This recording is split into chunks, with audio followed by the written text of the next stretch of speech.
ఈ సమయంలో మనమందరం కలిసి ప్రభు నామాన్ని స్తుతిస్తూ ఆయన నామాన్ని ఘనపరుస్తూ ఈ సమయాన్ని ప్రభుకు అప్పగించుకుందాం. ప్రభు యొక్క నామములో మనందరం కూడా ప్రభువును స్తుతిస్తూ ఈ యొక్క సమయంలో మనము కొన్ని విషయాలను నేర్చుకోవటానికి లైవ్లోకి వచ్చాం.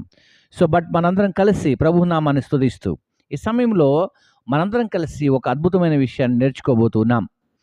నీతిమంతులారా యెహోవాను బట్టి ఆనంద గానము చేడి, స్తుతి చేయుట యథార్థవంతులకు ఏంటట శోభస్కరము. స్తుతి చేయుట యథార్థవంతులకు శోభస్కరము. ఈ మాటలో ఉన్నటువంటి కొన్ని సత్యాలను కొన్ని విధములుగా స్తుతి అంటే ఏంటో కొన్ని విషయాలను మనము స్పష్టంగా నేర్చుకోవడానికి మనం ప్రయత్నం చేద్దాం. ప్రభు యొక్క నామంలో మీ అందరికీ కూడా స్వాగతం పలుకుతున్నాను. Welcome to my channel. అందరూ బాగున్నారు కదా?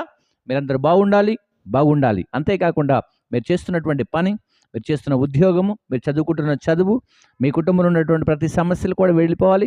మీరందరూ కూడా క్షేమంగా ఉండాలని నేను కోరుకుంటూ ఉన్నాను. ఆ తర్వాత మీరు బాగుంటే నేను కూడా బాగుండాలని కోరుకుంటాను కదా. కాబట్టి మీరు బాగుండాలి. నేను ఇప్పుడైతే చాలా చాలా బాగున్నాను. మీరందరూ బాగుండాలని కోరుకుంటూ ఈ వీడియోని స్టార్ట్ చేసుకుందాం. మంచిది ప్రేమటి వాళ్ళరా, ఈ సమయంలో యథార్థవంతులు. ఇక్కడ రెండు రకాలుగా మనం చూస్తూ ఉన్నాం. నీతిమంతులారా యెహోవాను బట్టి ఆనందగానం చేయండి, స్తుతి చేయుట యథార్థవంతులకు శోభస్కరం. స్తుతి అనే పదం, స్తుతించడం అనేది యథార్థవంతులకు ఇష్టమట. యథార్థవంతుల ప్రార్థన ఆయనకు ఆనందం. ఓకే, స్తుతి చేయుట ఇక్కడ మన జీవితంలో ఒక అద్భుతాన్ని దేవుడు జ్ఞాపకం చేస్తున్నాడు. నేను ఆ విషయాన్ని మనం స్పష్టంగా నేర్చుకోవడానికి మనం ప్రయత్నం చేద్దాం. ఈ విషయాన్ని మనం నేర్చుకుంటూ ఉండగా ప్రభు కృప చూపును గాక. ఆ మాట మనం ఎక్కడ బైబిల్లో చదువుకోగలము అంటే కీర్తన గ్రంథం 33 మొదటి వచనంలో ఈ మాటను రాశాడు. ఆ తర్వాత మనము మొదటి కొరింథీ పత్రిక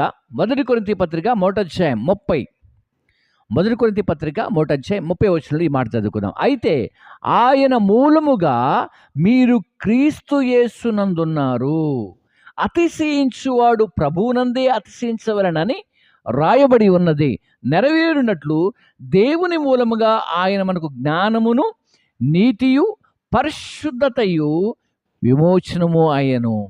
అంటే నీతి, యథార్థత. ఇవన్నీ మనకు ఎలా వచ్చాయి?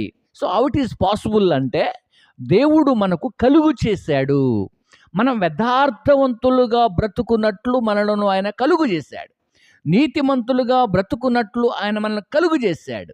పరిశుద్ధులుగా బ్రతుకున్నట్లు ఆయన మనల్ని కలుగు చేశాడు. నిందారహితులుగా బ్రతుకున్నట్లు మనల్ని కలుగు చేశాడు.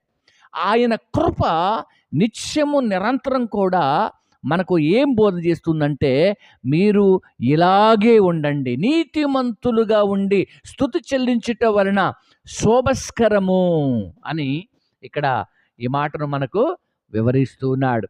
కనుక దేవుని యొక్క సన్నిధిలో, దేవుని యొక్క సంఘములో, సమాజంలో మనం ఎలా బ్రతకటం అనేది కూడా ప్రభు ఇక్కడ చూపిస్తున్నాడు. స్తుతి చేయుట, స్తుతించుట యథార్థవంతుల యొక్క లక్షణము. స్తుతించుటమే కాదు, యథార్థవంతులుగా ఉన్నవారు ప్రార్థించాలి. యథార్థవంతుల ప్రార్థనను ఆయన అంగీకరిస్తున్నాడు అని ఇక్కడ రాస్తున్నాడు ప్రేమంటి వారలారా. అందుకే ప్రభు యొక్క కార్యములలో మరొక మాటను కూడా మీకు నేను జ్ఞాపకం చేస్తున్నాను. ఈ స్తుతి చేయటం అనేది, ఈ స్తుతి వలన ఏం జరుగుతూ ఉంది, దానిని మనం ఎలా ముందుకు తీసుకుని వెళ్తున్నామో కీర్తన గ్రంథం 50వ అధ్యాయము 14 నుండి 16 వరకు. కీర్తన గ్రంథం 50వ అధ్యాయం 14 నుండి 16 వచనం వరకు ఇలాగన రాయబడింది. దేవునికి స్తుతియాగము చేయుము. అర్థమవుతుందా? దేవునికి ఏం చేయాలట? మనం స్తుతియాగము చేయాలట. స్తుతియాగము చేయుము, మహోన్నతునికి నీ మ్రొక్కుబడులు చెల్లించుము. అర్థమవుతా? స్తుతి అనేది ఏంటి అంటే యాగము లాంటిది. యాగం చేసేటప్పుడు ఏం చేస్తారు? మన పాతకాలంలో మనం చూసినప్పుడు యాగాలు, అర్పణలు, బలులు అర్పించేవాళ్ళు. ఇప్పుడు ప్రభు బలులు కోరుకోవట్లేదు, యాగములు కోరుకోవట్లేదు, కేవలము స్తుతి చేస్తే చాలు. స్తుతి నీ నోట ఉండుట మంచిది, స్తుతి యాగము చేయటం మంచిది అని ఇక్కడ మనకు నేర్పిస్తూ ఉన్నాడు. తర్వాత మాట 16 వచనంలో, భక్తిహీనులతో దేవుడు ఇట్లు సెలవిచ్చుచున్నాడు, నా కట్టడలను వివరించుటకు నీకేం పని, నా నిబంధన నీ నోట వచించాలి అవసరం ఏంటన్నట్టుగా అంటే భక్తిహీనులుగా ఉన్నటువంటి వారు దేవునికి ఇష్టలు కాదు. భక్తిహీనులు దేవుని దగ్గరకు రావాల్సిన అవసరమే లేదని చెబుతున్నాడు అనమాట. అంటే భక్తికి అంతా చాలా డేంజరస్ జోన్లో ఉంటుందన్నమాట. సో ప్రేమంటి వాళ్ళరా, మన గురించి మాట్లాడుతున్నాడు ఇక్కడ. ఆపత్కాలమున నీవు నన్ను గూర్చి మొరపెట్టుము, నేను నిన్ను విడిపిస్తాను, నీవు నన్ను మహిమపరుస్తావు. కష్టదినం వచ్చినప్పుడు స్తుతి చెల్లించు, కష్టదినం వచ్చినప్పుడు ఈ స్తుతి యాగము చేయి. మనము హేవేలు గ్రంథంలో చూస్తే అక్కడ ఒక విషయాన్ని ప్రస్తావిస్తూ ఉంటాడు. ఇదిగో వ్రత దినాన్ని, ఉపవాస దినాన్ని ప్రతిష్ఠించండి, ప్రార్థన చేయడానికి ఉపవాస ప్రతిష్టతను ఏర్పాటు చేయండి అని అంటూ ఉంటాడు అక్కడ. అంటే మనకు ప్రాముఖ్యమైనది ఏంటంటే ఒక గొర్రెనో ఒక మేకను బలివ్వటం కాదు. బలి వల్ల అద్భుతాలు జరగవు, బలి వల్ల ఆశ్చర్యమైన కార్యాలు జరగవు. కానీ యాగము, స్తుతి యాగము, మనమే యాగముగా, శరీరమునే యాగముగా, బలిగా అర్పించాలి. అందుకే రక్షకుడైన యేసుక్రీస్తు వారు ఆయన శరీరమును బలిగా, యాగముగా, అర్పణగా అర్పించి మనందరినీ కూడా ఆ పశువుల మంద నుంచి, ఆ గొర్రెల మంద నుంచి దాటి బయటకు తీసుకొచ్చాడు. ఒక పావురాలు అర్పించాలి, ఒక పావురాన్ని చంపాలి. ఒక కుష్టివ్యాధి పోవాలంటే ఒక పావు, 2 పావురాలు తీసుకురావాలి. సో అందులో ఒక పావురాన్ని చంపి ఆ రక్తాన్ని ఇసోపుతో కడిగి దాని మీద చల్లి ఆ సెలయీట్లో ముంచి వదిలిపెట్టాలి ఆ కాలంలో. కానీ ఈ కాలంలో అవన్నీ కూడా లేవు ప్రేమంటి వాళ్ళారా. మనందరం ఏం చేస్తున్నామంటే ప్రభు యొక్క రక్తములు కడగబడి స్తుతి యాగము చేస్తూ ఉన్నాం. బలి యాగమైన దేవుని స్తుతి యాగము చేస్తూ ఉన్నాం, స్తుతి అర్పిస్తూ ఉన్నాం, స్తుతి చెల్లిస్తూ ఉన్నాం. స్తుతినే కోరుకుంటున్నాడు దేవుడు, నేను బలిని కోరుకోవట్లేదు. అర్థమవుతుంది? నేను బలిని కోరుకోవట్లేదు, నేను నిన్నే కోరుకుంటున్నాను, నువ్వు నాకు కావాలి అని ప్రభు మాట్లాడుతున్నాడు. ఎస్ మై ఫ్రెండ్స్, ఈ రోజున ఈ సమయంలో చూద్దాం మాట ఏమంటున్నాడు తెలుసా?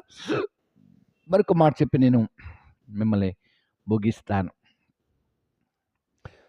కీర్తన 147 మొదటి వచనంలో, యెహోవాను స్తుతించుడి, యెహోవాను స్తుతించుడి, మన దేవునికి స్తోత్రగానము చేయుట మంచిది, అది మనోహరము.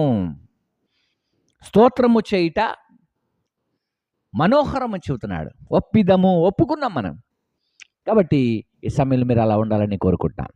స్తుతి చెల్లించండి. స్తుతి దేవునికి ఇష్టమైంది. స్తుతి కలిగినటువంటి మనస్సు, ఒప్పిదముతో కూడుకున్నటువంటి ప్రార్థన, స్తుతి బలి యాగముగా మనమందరము కూడా ఆ బలి అయినటువంటి మహాదేవునికి మన హృదయ బలి అర్పణ, సమర్పణ, సజీవమైనటువంటి అర్పణ, ఇవన్నీ సమర్పించి మనం ప్రార్థించినప్పుడే దేవుడు గొప్ప కార్యాలు చేస్తాడు. God bless you.